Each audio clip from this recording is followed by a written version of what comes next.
السلام عليكم ورحمة الله وبركاته.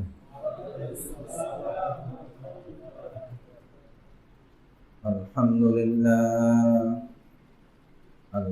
لله نحمده ونستعينه ونستغفره ونؤمن به ونتوكل عليه ونعوذ بالله من شرور أنفسنا ومن سيئات أعمالنا. من يهده الله فلا مضل له ومن يضلله فلا هادي له، ونشهد أن لا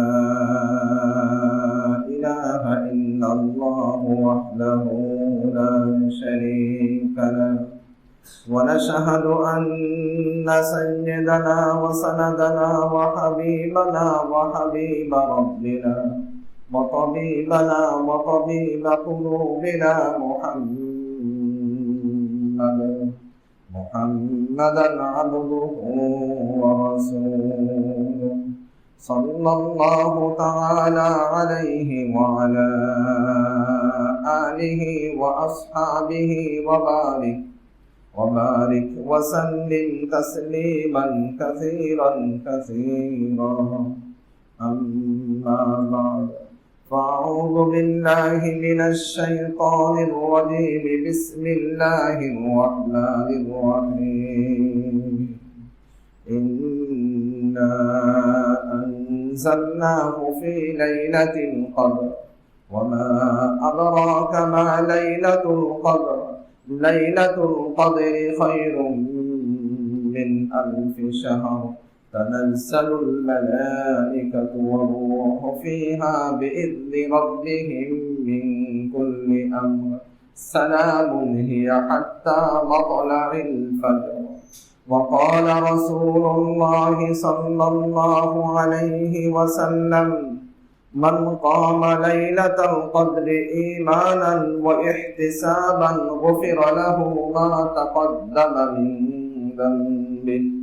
وقال رسول الله صلى الله عليه وسلم: من اعتكف يوما ابتغاء لوجه الله تعالى جعل الله بينه وبين النار 3 خلائق. درود الله. اللهم صل على محمد وعلى آل محمد كما صليت على إبراهيم وعلى آل إبراهيم إنك حميد مجيد.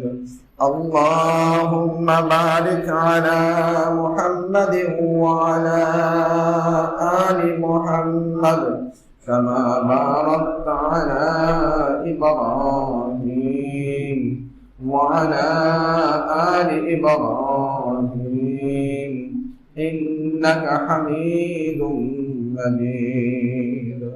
اللهم صل على محمد وعلى آل محمد كما صليت على إبراهيم وعلى آل إبراهيم إنك حميد مجيد. اللهم بارك على محمد وعلى آل محمد كما باركت على إبراهيم وعلى آل إبراهيم إنك حميد مجيد. صدق الله مولانا العظيم وصدق رسوله النبي الكريم ونحن على ذلك من الشاهدين والشاكرين والحمد لله رب العالمين. মহান আল্লাহ পাকের দরবারে শুকরিয়া আদায় করে নিচ্ছি যে আল্লাহ পাক আজকে পর্যন্ত জীবিত রাখার পর সুস্থ রেখে মাহে রমজানের মতো পবিত্রতম মাসের মাগফিরাতের অংশের জুমায় আল্লাহ তাআলা তার ঘরে আগে আগে হাজির করেছে। দুনিয়া থেকে বিদায় নেওয়ার সময় কেউ বিদায় নিতে চায় না। অধিকাংশ মানুষই চায় না সে দুনিয়ায় থেকে এত অল্প বয়সে বিদায় যাক, কিন্তু বিদায় দেন আল্লাহ তাআলা। অর্থাৎ দুনিয়া থেকে বিদায় দেওয়ার একমাত্র ইচ্ছা, একমাত্র ক্ষমতা আল্লাহ তাআলা। আল্লাহ তাআলা যাকে যখন যেভাবে চাবেন তাকে সেভাবেই দুনিয়া থেকে বিদায় দিবেন। দুনিয়ার কোনো শক্তি তাকে রাখতে পারবে না। আল্লাহ তাআলা আমাদেরকে আজকে পর্যন্ত তার জমিনের উপর জীবিত রেখে তার এই হুকুম আদায় করবার জন্য আগে আগে হাজির হওয়ার তৌফিক দিয়েছেন। এজন্য শুকরিয়া আদায় করে বলে নিচ্ছি আলহামদুলিল্লাহ। আদম আলাইহিস সালাতু ওয়াস সালাম থেকে নিয়ে মুহাম্মদ সাল্লাল্লাহু আলাইহি ওয়াসাল্লাম পর্যন্ত যে ১৬ লক্ষ নবী, ১,২৪,০০০ কথা হাদিসে পাওয়া যায়। ১৬ লক্ষ নবী যে দুনিয়াতে আসছেন, এই ১৬ লক্ষ নবীর অধিকাংশ নবীর উম্মত ছিল, সম্প্রদায় ছিল, জাতি ছিল। এই অধিকাংশ নবীর উম্মতের মধ্যে যাদের উম্মত বেশি, যারা অনেক উম্মত, অনেক অনুসারী নিয়ে তাদের নবুয়তের দায়িত্ব আঞ্জাম দিয়েছে, তন্মধ্যে সংখ্যার দিক থেকে, শ্রেষ্ঠত্বের দিক থেকে, ফজিলাতের দিক থেকে, সম্মানের দিক থেকে আল্লাহ তাআলা তার সাইয়্যিদুল কাউনাইন খাতামুন নবিয়্যিন আহমদ মুজতবা মুহাম্মদ মুস্তাফা সাল্লাল্লাহু আলাইহি ওয়াসাল্লামকে নির্বাচন করেছেন। একেবারে সংক্ষেপে বলতে বলা হয় যে ১৬ লক্ষ নবীর মধ্যে শ্রেষ্ঠ নবী, শ্রেষ্ঠ উম্মত মুহাম্মদ সাল্লাল্লাহু আলাইহি ওয়াসাল্লাম এবং তার উম্মত। হাদিস শরীফে রাসূল করিম সাল্লাল্লাহু আলাইহি ওয়াসাল্লাম ইরশাদ করেন, সুফিফা আহলুল জান্নাতি 120 সাফফান সামানিয়াতুন মিন হাযিহিল উম্মাহ ওয়াল বাকিয়াতু মিন সাইরিল উমাম।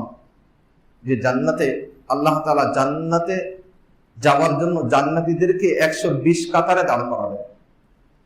১২০ কাতারের মধ্যে ৮০ কাতার হবে উম্মতে মুহাম্মাদী। আদম আলাইহিস সালাতু ওয়াস সালাম থেকে ঈসা আলাইহিস সালাতু ওয়াস সালাম পর্যন্ত কত নবী, কত উম্মত বিগত হয়েছে, কিন্তু এই অতীত নবীদের মধ্যে হবে মাত্র ৪০ কাতার, আর উম্মতে মুহাম্মাদী হবে ৮০ কাতার। জান্নাতীরা ফুলসিরাত পার হয়ে যাওয়ার পর, ফুলসিরাতের পরেই জান্নাত, ফুলসিরাতের নিচেই জাহান্নাম, আর ফুলসিরাতের অপর মাথা হাসরের ময়দান। হাসরের ময়দানে হিসাব নিকাশ হয়ে যাওয়ার পরে যার আমল যেমন, তাকে ফুলসিরাত পার হওয়ার জন্য তেমন শক্তি দিয়ে দেওয়া হবে। কেউ বিজলির মতো, কেউ খুব দ্রুত বেগে পার হবে। পার হয়ে যাওয়ার পর জান্নাতের দরজায় জান্নাতের অপেক্ষা করতে থাকবে, জান্নাতের দরজা খোলা হবে না। আওয়াজ দেওয়া হবে, অপর দিক থেকে ফেরেশতা উত্তর দিবেন, কে? উত্তর আসবে যে না, একমাত্র খোলার অনুমতি হয়েছে, সর্বপ্রথম খুলবো ওই নবী, যে নবী এবং তার উম্মতের দাম আল্লাহর কাছে সবচেয়ে বেশি, মুহাম্মদ সাল্লাল্লাহু আলাইহি ওয়াসাল্লাম। একটা কথা। দ্বিতীয় দিক হলো যে অতীত জাতির ইবাদতের পরিমাণও অনেক বেশি। তাফসীরের কিতাব আছে তাফসীর ইবনে কাসিরে হযরত মুজাহিদ রাহমাতুল্লাহ আলাইহির সূত্রে আল্লাহ রাসূল সাল্লাল্লাহু আলাইহি ওয়াসাল্লামের একটি হাদিস বর্ণনা করেছেন। আল্লাহ রাসূল সাল্লাল্লাহু আলাইহি ওয়াসাল্লাম একদিন সাহাবায়ে কেরামের মাঝে অতীত জাতি বনি ইসরাইলের ইবাদতের বর্ণনা দিচ্ছিলেন, উৎসাহ দেওয়ার জন্য, উৎসাহিত করার জন্য। রাসূল করিম সাল্লাল্লাহু আলাইহি ওয়াসাল্লাম বললেন যে বনি ইসরাইলের এক ব্যক্তি এমন ছিল, সে ১০০০ মাস আল্লাহর রাস্তায় লাগাতার যুদ্ধ করেছে। ১০০০ মাস। এরপরে বলেন যে নবীদের মধ্য থেকে অনেক নবী, ৪ জন নবী এমন ছিলেন যে লাগাতার ৮০ বছর একাধারে ইবাদত করেছেন, ব্যক্তিগত প্রয়োজন, আবশ্যকীয় জরুরত ব্যতীত। হযরত জাকারিয়া আলাইহিস সালাতু ওয়াস সালাম, হযরত হিজকিল আলাইহিস সালাতু ওয়াস সালাম, হযরত আইয়ুব আলাইহিস সালাতু ওয়াস সালাম, হযরত ইউসা আলাইহিস সালাতু ওয়াস সালাম, এই ৪ জন নবী একাধারে ৮০ বছর ইবাদত করেছেন। আগে বললেন বনি ইসরাইলের এক ব্যক্তি ১০০০ মাস যুদ্ধ করেছেন, আর আবার বললেন যে একাধারে ৮০ বছর ইবাদত করেছেন। আগে বললেন ফজিলাতের কথা জানলাম, দ্বিতীয় হলো অতীত জাতির ইবাদতের কথা জানলাম। তা ফজিলাত আমাদের বেশি, কিন্তু ইবাদত তো তাদের বেশি।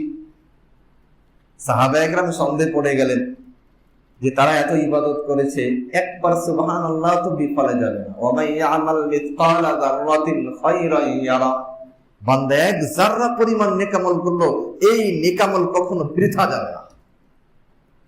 আল্লাহ রাসূল সাল্লাল্লাহু আলাইহি ওয়াসাল্লাম উদাহরণ দিয়েছেন কোরআনের আয়াত দ্বারা, যে খেজুর বিচি আর খেজুরের যে যে অংশটা আমরা খাই, গায়ের গোস্ত, এই বিচি এবং গোস্তের মাঝখানে পাতলা একটা আবরণ থাকে, পলিথিনের মতো, একেবারেই পাতলা।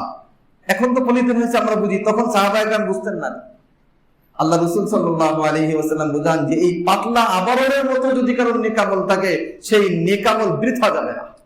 ইয়া বুনাইয়া ইন্নাহা ইন তাকুম মিসকালা হাববাতিন মিন খারদালিন ফাতাকুম ফি সাখরাতিন আও ফিস সামাই আও ফিল আরদি ইয়াতি বিহা আল্লাহ।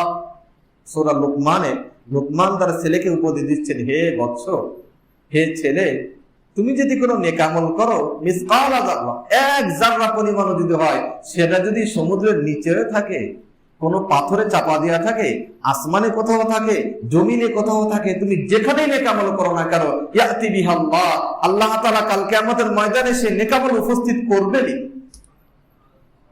তাহলে বান্দার নেকামল উপস্থিত হবে, এক যাররাও বিফলে যাবে না। তা অতীত জাতি এত বড় ইবাদত করলো। ইতিমধ্যে জিবরাইল আলাইহিস সালাতু ওয়াস সালাম ওহী নিয়ে আসলেন, ইন্না আনজালনাহু ফি লাইলাতিল কদর, হে নবী, নিশ্চয়ই আপনার উপর আমি কোরআনে কারীম অবতীর্ণ করেছি লাইলাতুল কদর। এখন প্রশ্ন,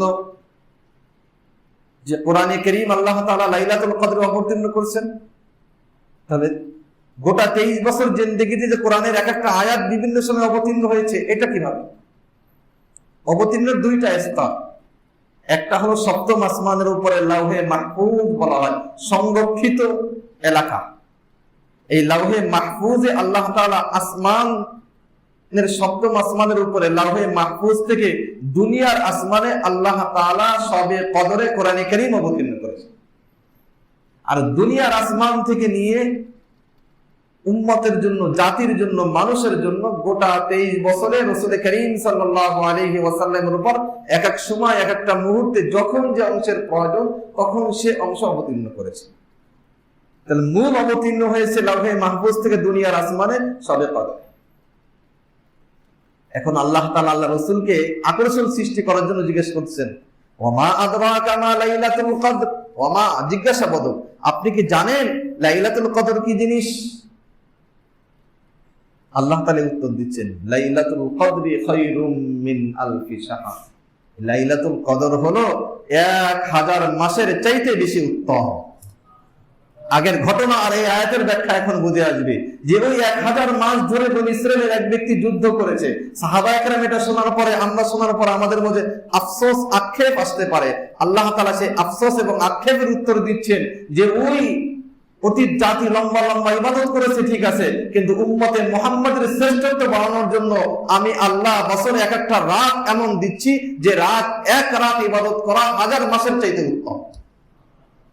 আয়াতের তাফসীরে বলা হচ্ছে যে 1000 মাসের সমান বলা হয় না।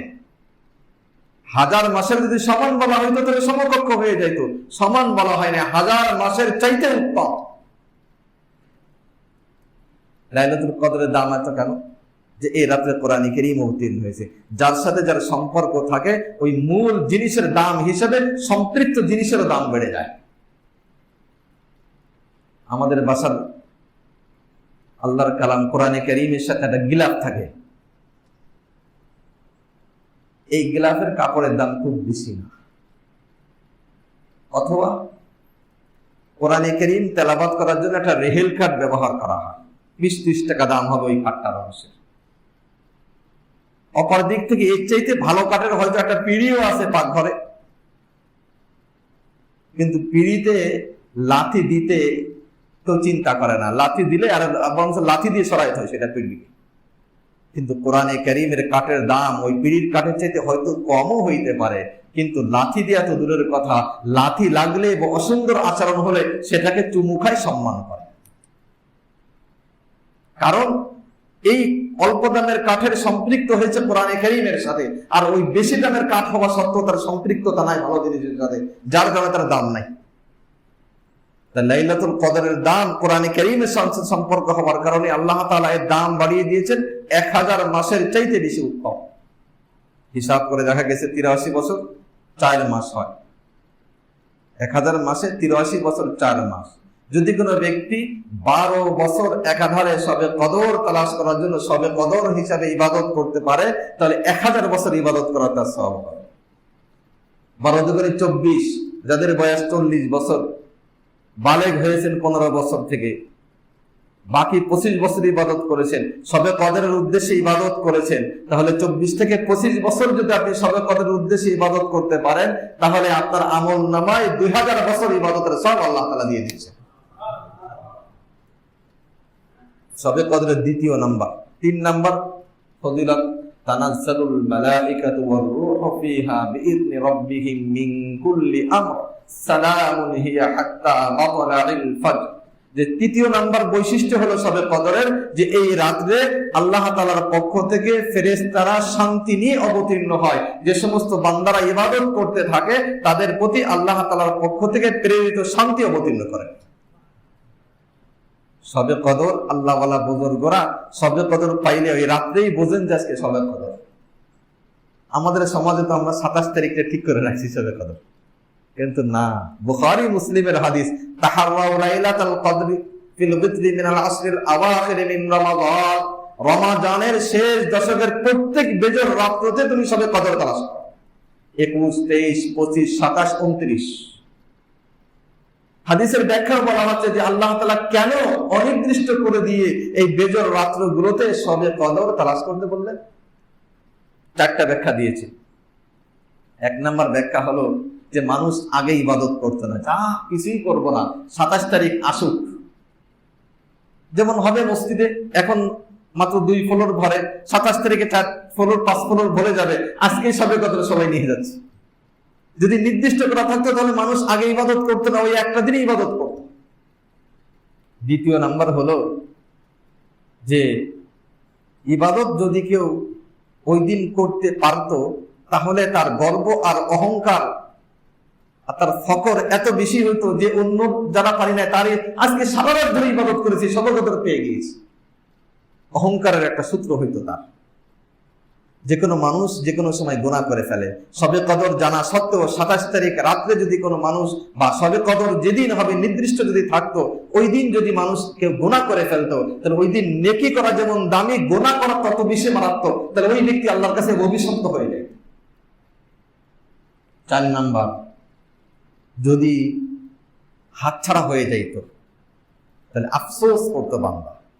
এই জন্য আল্লাহ তাআলা অনির্দিষ্ট করে দিয়ে বলে, বান্দা তুমি 21 তারিখে করতে পারো না, 23 তারিখে করো, 23 তারিখে পারো না 25 তারিখে করো, 25 তারিখে পারো না 27 তারিখে করো। এই সবে কদরের উদ্দেশ্যে যত বেজর রাত্রে বান্দা ইবাদত করবে, প্রত্যেক রাতের সব আল্লাহ তাআলা তাকে দান করবে। সবে বরাতের উদ্দেশ্যে বলেছিলাম যে সবে বরাতের দিনটা আল্লাহ তাআলা নির্ধারণ করে দিয়েছেন, কিন্তু সবে কদর আল্লাহ তাআলা নির্ধারণ করে দেন নাই। দুইটার মাঝে রহস্যটা কি? রহস্য হলো সবে বরাতে আল্লাহ তাআলা মাফ করতে চান, এই জন্য বান্দাকে নির্দিষ্ট করে দিয়েছে, বান্দা তুমি মাফ চাও, আজকেই তোমাকে আমি মাফ করে দিচ্ছি। বান্দা যাতে আগ্রহী হয়ে ওই একটা রাত্রে আল্লাহর কাছে মাফ চায়। আর সবে কদর অনির্দিষ্ট করে দিয়েছেন যাতে বান্দা বেশি ইবাদত করতে পারে। অনির্দিষ্ট করার কারণে বান্দা বেশি ইবাদত করবে। 3 নম্বর ফজিলত বলতেছিলাম যে আল্লাহ তাআলা এই রাত্রে আল্লাহর পক্ষ থেকে বিশেষ এক প্রকারের শান্তি নিয়ে দুনিয়াতে অবতীর্ণ করেন। আল্লাহ ওয়ালা বুজুর্গগণের অনেক যাদের অন্তর্দৃষ্টি আছে, তারা অনেকে অনেক অভিজ্ঞতা দিয়ে গেছেন যে সবে কদরের আলামত কি। সে রাত্রে ইবাদত করতে মজা লাগবে, রাতটা স্তব্ধ থাকবে, একবার নীরব স্তব্ধ, কোনো কোলাহল কোনো কিছু হবে না। সেই রাত্রে সমস্ত মাখলুক আল্লাহ তাআলার সামনে সিজদায় অবনত হবে। যাদের অন্তর্দৃষ্টি আছে তারা দেখে যে জীবজন্তু পর্যন্ত সবকিছু আল্লাহর কাছে সিজদায় করে সবে কদরে, যে রাতে সবে কদর হবে। সমুদ্রের পানি থই থই করে না, শান্ত হয়ে দাঁড়িয়ে থাকে। এর পরের দিন যখন সূর্য উদয় হবে, সূর্যের কিরণকে আল্লাহ তাআলা শিথিল করে দিবেন, যাতে রাত্রে বান্দা ইবাদত করেছে, সকালবেলা সূর্যের আলো যেন তেজ দিয়ে বান্দাকে কষ্ট না দেয়। এজন্য সকালের সূর্যকে আল্লাহ তাআলা কিরণহীন তেজহীন দিয়ে দিবেন। এই সমস্ত আলামতের দ্বারা বহুত আল্লাহওয়ালা বুজুর্গরা বলেছেন যে শবে কদর 27 তারিখে হয়, এটা নির্দিষ্ট না। আমাদের প্রত্যেকের চিন্তা এটা নিয়ে নিতে হবে যে শবে কদর শুধু 27 তারিখে না, শবে কদর শেষ দশকের বেজর রাত্রগুলোতে আমি শবে কদর উদ্দেশ্যে তালাশ করব। আল্লাহ তাআলা আমি যে রাত্রে ইবাদত করব এই রাত্রে আল্লাহ তাআলা আমাকে সওয়াব দান করবে। শবে কদর পাওয়ার জন্য সহজ আমল আছে। একটা হাদিস পাঠ করেছি আব্দুল্লাহ ইবনে আব্বাস রাদিয়াল্লাহু তাআলা আনহু থেকে, মান ইতাকাফা ইয়াওমান ইবতিগা ওয়াজহিল্লাহি তাআলা জাআলাল্লাহু বাইনাহু ওয়া বাইনান নারি সালাসা খানাইক। যে ব্যক্তি একটা দিন, মাত্র একটা দিনই হোক, আল্লাহ তাআলার সন্তুষ্টির জন্য ইবাদত করে, আল্লাহ তাআলা এই ব্যক্তির মাঝে আর জাহান্নামের মাঝে, আসমান আর জমিনের মাঝে যে দূরত্ব, এমন 3 সম দূরত্ব তার সাথে জাহান্নামের সাথে বিচ্ছেদ করিয়ে দেন। আল্লাহওয়ালা বুজুর্গরা রাসূল করিম সাল্লাল্লাহু আলাইহি ওয়াসাল্লাম জীবনে মাত্র 3টা যুদ্ধে যাওয়ার কারণে রমজানে ইতিকাফ করতে পারেন নাই। বাকি জীবনে কোন রমজান আল্লাহ রাসূল সাল্লাল্লাহু আলাইহি ওয়াসাল্লাম ইতিকাফ ছাড়েন নাই। 1 মাস ব্যাপী করেছেন, 20 দিন করেছেন, শেষ দশক করেছেন। 20 দিন, 10 দিন, 30 দিন না পারি, 10 দিন না পারি, রাষ্ট্রীয় বিভিন্ন বাধ্যবাধকতার কারণে যতটুকু পারি ততটুকু আল্লাহর ঘর মসজিদে বেশি থাকি। বাসায় টেলিভিশনের সামনে আর অ্যান্ড্রয়েড সেটটা রমজান মাসে বন্ধ করে দিয়ে, ডিশ লাইনটা বন্ধ করে দিয়ে, টেলিভিশনের সংবাদটা বন্ধ করে দিয়ে যদি আমি নিয়ত করি যে আমার বাসায় আজকে আমি 21 তারিখ শবে কদরের ইবাদতের জন্য প্রস্তুত করব, সম্ভব। কিন্তু শয়তান এত বড় চালাক, শয়তান বলবে একটু ফেসবুকটা খোল, কি আপডেট সংবাদ আছে দেখে বন্ধ করে দিস, পরে আধা ঘন্টা 1 ঘন্টা পার হয়ে গেছে, না আজকে ইবাদত করব না, কালকে করবো ইবাদত। একটু চ্যানেলটা অন করি, দেখি কি হয়েছে দেশের সংবাদটা, দেখি অমুকরে ধরেছে, দেখি অমুকরে কি করতেছে, দেখি। এই শয়তান আমার রাত্রটাকে শেষ করে দিবে। না, মাহে রমজান আল্লাহওয়ালা বুজুর্গগণ রমজান মাসে কোনো কিছুর সাথে সম্পর্ক রাখতেন না। রমজান দিয়েছে আল্লাহ তাআলা থেকে নেওয়ার জন্য। এই জন্য রমজান অতীতে যা গেছে, বাকি শেষ দশক এমন হবে প্রত্যেকটা রাত যেন আমার শবে কদর, সেই মনে করে যদি আমি ইবাদত করতে পারি, তাহলে এটা আমাদের জন্য বড় সুবর্ণ সুযোগ হবে। ইতিকাফের মাসলা বলতেছিলাম, মহিলারাও ইতিকাফ বসতে পারে। আমাদের সমাজে মহিলাদের ইতিকাফের আমল খুব খুব বিরল, বিলুপ্ত এবং বিরল। উম্মাহাতুল মুমিনিন আল্লাহ রাসূল সাল্লাল্লাহু আলাইহি ওয়াসাল্লামের বিবিগণ আল্লাহ রাসূলের ইন্তেকালের পরে প্রত্যেক যে কয় বিবি ছিলেন সবাই ইতিকাফ করতেন রমজানের শেষ দশকে। মহিলাদের ইতিকাফ বড় সহজ। সহজ হলো যে ঘরের একটা জায়গায় নামাজের জায়গা যেটা যদি ঠিক থাকে ঠিক, আর ঠিক না থাকলে নামাজের জায়গা একটা পাশ ঠিক করে নেবে, সুন্দর মতো সোজা হয়ে শুতে পারে, জরুরতের কাজ ওইটুক জায়গায় সারতে পারে, খাবার খাওয়া, শোয়া, নামাজ পড়া, এতটুকু জায়গায় ঠিক করে নিয়ে এটাই ওনার ইতিকাফের জায়গা। বাকি জরুরত, বাথরুম ব্যতীত বাকি কোনো কাজের জন্য এই জায়গা থেকে বের হবেন না। যদি বাসায় পাক শাকের দরকার হয় কোনো মহিলার দ্বারা দেখায় পাক করাতে পারবেন, কিন্তু তিনি পাকে যাবেন না। মা বোন আছে যারা বয়স্ক আছে, এরা হাদিস শরীফে আছে আল্লাহ রাসূল সাল্লাল্লাহু আলাইহি ওয়াসাল্লামের ইন্তেকালের পরে প্রত্যেক বিবি আম্মাজান হযরত আয়েশা রাদিয়াল্লাহু তাআলা আনহা ইতিকাফ করতেন। আর সাহাবায়ে কেরামের মাঝে এই সংবাদ পাঠাতেন যে তোমরা কি আল্লাহ রাসূলের এই সুন্নাতটাকে এভাবে বিলুপ্ত করে দিচ্ছ, ছেড়ে দিচ্ছ, যে আল্লাহ রাসূল জীবনে কোনোদিন যে আমল ছাড়েন নাই। উদ্দেশ্য কি ছিল? যেটা আমার বলার মূল কথা, উদ্দেশ্য ছিল শবে কদর তালাশ করা। যে বছর আল্লাহ রাসূল 1 মাস ইতিকাফ করলেন, ওই বছর দশক শেষ হওয়ার পর 11তম রাত্রে আল্লাহ রাসূল যে তাঁবুর মধ্যে ছিলেন, সে তাঁবু থেকে মুখটা বের করে দিয়ে সাহাবায়ে কেরামকে বলতেছেন যে আমি যে রাত্রের তালাশের জন্য আসছি, সে রাত সামনে আসতেছে, এখনো যায়নি, তোমরা যারা পারো আমার সাথে সামনের দশকে থাকো। 2য় দশকে ইতিকাফ করলেন। 3য় দশকে 20 তারিখে আল্লাহ রাসূল আবার আগের মতো বললেন যে জিবরাইল এসে আমাকে সংবাদ দিয়েছেন শেষ দশকের বেজর রাত্রগুলোতে আল্লাহ তাআলা শবে কদর রেখে দিয়েছেন, তাই যারা তোমরা পারো শেষ দশকে আমার সাথে ইতিকাফ। এজন্য রাষ্ট্রীয় বিভিন্ন বাধ্যবাধকতা আছে, একত্রিত হওয়া যাবে না, জমা হওয়া যাবে না, কিন্তু ইবাদত করতে তো কোনো বাধ্যবাধকতা নেই। আমি আমার বাসায়, আমি আমার পরিবেশ যদি ইবাদতের পরিবেশ কায়েম করে নিই, তাহলে ইনশাআল্লাহ একটা বছর যদি আমি শবে কদর অর্জন করতে পারি, তাহলে 83 বছর 4 মাস আমল করা সব আল্লাহ তাআলা আমার আপনার আমল নামা দিয়ে দিচ্ছে। একটু চিন্তা করি, আমার আপনার জীবনটা নিয়ে, জীবনটা কত ঝুঁকিপূর্ণ চিন্তা করি। আশপাশের দেশের দিকে তাকান, শ্মশানে কাঠ নাই, দাফন করার মতো মানুষ নাই। আমাদের দেশে 1 বছর আগে হয়েছে যে জানাজা পড়ার মতো 3জন 4জনের বেশি লোক পাইনি, কেউ ঘরে থেকে আমরা বের হই নাই। বাপ মারা গেছে, 2-3 জনে জানাজা দিয়ে বাপের লাশ নিয়ে গেছে রাত্রে গ্রামে, কেউ সাথে যায়নি। আল্লাহ না করুক, আল্লাহ না করুক, এই আমাদের যদি আল্লাহর এই ধরনের কোনো গজব আবার নেমে আসে, আমার আপনার জীবনের কোনো গ্যারান্টি নাই। তাই জীবনের যে টুক সময়, যে কদিন সময় আছে, সেই সময়টাকে মূল্যায়ন করে, এক এক সেকেন্ডে হিসাব করে করে যদি রমজানকে সঠিক মতো ব্যবহার করতে পারি, তাহলে হবে আমাদের জন্য সার্থক। আল্লাহ রাসূল সাল্লাল্লাহু আলাইহি ওয়াসাল্লাম হাদিস শরীফে ইরশাদ করেছেন, হযরত আনাস রাদিয়াল্লাহু তাআলা আনহুকে আল্লাহ রাসূল সাল্লাল্লাহু আলাইহি ওয়াসাল্লাম বলেছেন, হে আনাস, তুমি যখন সকালে উঠবে, সকালে উঠলে তুমি সন্ধ্যায় ইবাদতের অপেক্ষায় থাকো না, তুমি সকালে ইবাদত করে নিও। আবার সন্ধ্যা যখন হয় তখন তুমি পরের দিন সকালের অপেক্ষায় থাকো না, তুমি সন্ধ্যায় ইবাদত করে নিও। সকাল হলে সন্ধ্যা, সন্ধ্যা হলে সকালের অপেক্ষায় থাকো না, যখনই তোমার জন্য সুযোগ হয় তখনই তুমি ইবাদত করে নিও। আর মাহে রমজানের দ্বিতীয় যে অংশটা থাকবে আজকে আলোচনা, সেটা হলো ক্ষমা, আল্লাহ থেকে ক্ষমা নেওয়া। মাগফিরাতের আজকে যাচ্ছে মাহে রমজানের 17 রমজান, 18ই মাগফিরাতের রাত, আর মাত্র আজকের রাত বাদে মাত্র 3টা রাত আছে। আল্লাহ রাসূল সাল্লাল্লাহু আলাইহি ওয়াসাল্লাম মেম্বারে উঠতেছিলেন আর এক এক পা রাখতেছেন আর আমিন আমিন আমিন বলতেছেন। যখন বয়ান শেষ করে নামলেন, সাহাবায়ে কেরাম জিজ্ঞাসা করলেন, হে আল্লাহর রাসূল, আপনি তো অতীতে কখনো আমিন বলেননি এভাবে, এইবার কেন আমিন বললেন?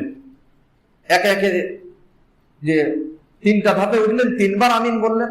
আল্লাহ রাসূল সাল্লাল্লাহু আলাইহি ওয়াসাল্লাম বললেন যে জিবরাইল এসে বদদুয়া করতেছিল, আর জিবরাইলের বদদুয়ার সমর্থনে আমি আমিন বলতেছিলাম।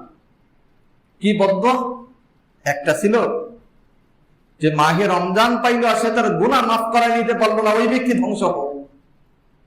দ্বিতীয় ছিল যে বাপ মাকে পাইল, বাপ মার খেদমত করে জান্নাতে যেতে পারলো না, ওই ব্যক্তি ধ্বংস হোক। তৃতীয় ছিল আমি রাসূল সাল্লাল্লাহু আলাইহি ওয়াসাল্লামের নাম শুনে কিন্তু আমার প্রতি দুরূদ শরীফ পাঠ করে না, এই ব্যক্তিও ধ্বংস হোক। হাদিসের ব্যাখ্যা আছে, জিবরাইল আলাইহিস সালাতু ওয়াসসালাম শ্রেষ্ঠ ফেরেশতার বদদুয়া আর শ্রেষ্ঠ নবীর আমিন বলা, এটা আল্লাহর দরবারে কবুল হওয়ার ব্যাপারে কোনো সন্দেহ নাই। জন্য মাহে রমজানের এই যে অংশটুকু আছে, সেই অংশটুকু যেন আমাদের প্রত্যেকের জীবনের ক্ষমার জন্য শেষ রাত মনে করতে হবে, শেষ রাত মনে করতে হবে। আল্লাহ রাসূল সাল্লাল্লাহু আলাইহি ওয়াসাল্লাম বলেছেন, যে চোখ থেকে 1 ফোঁটা অশ্রু বের হয় আল্লাহর ভয়ে, আল্লাহর ভয়ে যে চোখ থেকে 1 ফোঁটা অশ্রু বের হয়, সূর্যের ছিদ্র দিয়ে হাতি ঢোকা যেমন অসম্ভব, দুধ ওলান থেকে বের হলে এই দুধকে আবার ওলানে ঢুকানো যেমন অসম্ভব, ঠিক এই চোখ জাহান্নামে যাওয়াও অসম্ভব। রাত্রে সেহরিতে যখন উঠি তখন যদি একটু চোখের পানি আল্লাহর সামনে ফেলতে পারি, ইয়া আল্লাহ, আজকে মারা গেলে কালকে 2 দিন, আমার বাড়ি আমার গাড়ি সব কিছু বলতেছি, কিন্তু কিছুই আমার সাথে যাবে না, কিন্তু আমি আজকে মারা গেলে এই রাত্রের মধ্যে আমাকে রাখে আসার চেষ্টা করবে, কিন্তু আগামীকাল থেকে আমার হিসাব শুরু হয়ে যাবে। এইভাবে যদি আল্লাহর কাছে কান্নাকাটি করতে পারি, তাহলে ইনশাআল্লাহ মাহে রমজান আমার আপনার জন্য ক্ষমার মাধ্যম হবে। 2 নম্বর আলোচনা। 3 নম্বর হলো, গত সপ্তাহে আপনাদেরকে স্মরণ করিয়ে দিয়েছিলাম যাকাতের মাসলা প্রসঙ্গে। এই যাকাত দেওয়ার একটা নিরাপদ জায়গা হলো লিল্লাহ বলি। 2টা সওয়াব, একটা হলো দ্বীনি খেদমতের সওয়াব, দ্বিতীয় হলো অসহায়দের সাহায্যের সওয়াব। যাদের উপর যাকাত ফরজ হয়েছে, যাকাত, ফিতরা, মান্নত, কাফারা, ফিদিয়া যারা যা দিব, অত্র এলাকার দ্বীনি প্রতিষ্ঠান হিসাবে একটা সহিশুদ্ধভাবে সুন্দরভাবে পরিচালিত একটা দ্বীনি প্রতিষ্ঠান হিসাবে অত্র এলাকার প্রত্যেক ব্যক্তির কাছে একটা দাবি রাখি। সে দাবিটা হলো যে এই মাদ্রাসা চলার জন্য আমাদের প্রত্যেকের একটু সহযোগিতা চাই। যাকাত যদি আমি উপযুক্ত খাতে না দিতে পারি, তাহলে আমার যাকাত আদায় হবে না, যাকাত আদায় হবে না। সন্দেহজনক কোন ব্যক্তিকে যাকাত দিচ্ছি, আমি অসহায় মনে করে এক ব্যক্তিকে টাকা দিচ্ছি, তার এক সমিতিতে টাকা রয়েছে, মাসে মাসে 100 কোটি টাকা রাখে, দেখা যাচ্ছে ওই জায়গায় অনেক টাকা তার জমা রয়েছে, তার অলংকার রয়েছে, সে কোথাও ব্যবসায় টাকা লাগিয়ে রাখছে, কিন্তু সে তো আমাকে বলতেছে না, তাকে আমি যাকাত দিয়ে দিচ্ছি, আমার যাকাত আদায় হবে না। কিন্তু লিল্লাহ বোর্ডিং এ এতিমখানায় যাকাত দিলে দুইটা সওয়াব, কোরআনের খেদমতের সওয়াব আর অসহায়দের সাহায্যের সওয়াব, আর আমার যাকাত আদায় তো হলোই। এই জন্য আপনাদের সবার কাছে জোর আবদার থাকবে যে অত্র এলাকার দ্বীনি প্রতিষ্ঠান জিন্দা রাখা, চালু রাখা। এই অবস্থা আমরা সবাই দেখতেছি, বুঝতেছি দেশের এই অবস্থায় যে দান অনুদানের হাত সবার সংকীর্ণ হয়ে যাচ্ছে। কিন্তু জাকাত ফিতরা তো আমরা দিবই, জাকাত ফিতরা যেন আমরা দিবই তো দিবই, কিন্তু জাকাত ফিতরা দ্বারাও যদি এই সমস্ত দ্বীনি প্রতিষ্ঠানগুলো, লিল্লাহ ফান্ডগুলো যদি আমরা সচল রাখি, তাহলে কোরআনের খেদমত চালু থাকবে। এর একটা সুফল, এর একটা ফলাফল, এর একটা ফায়দা আমরা সবাই লাভ করতে পারবো। আল্লাহ তাআলা আমাদের সকলকে এগুলোর উপর সহিভাবে আমল করবার তৌফিক দান করুন। ওয়া আখিরু দাওয়ানা আনিল হামদুলিল্লাহি রাব্বিল আলামিন।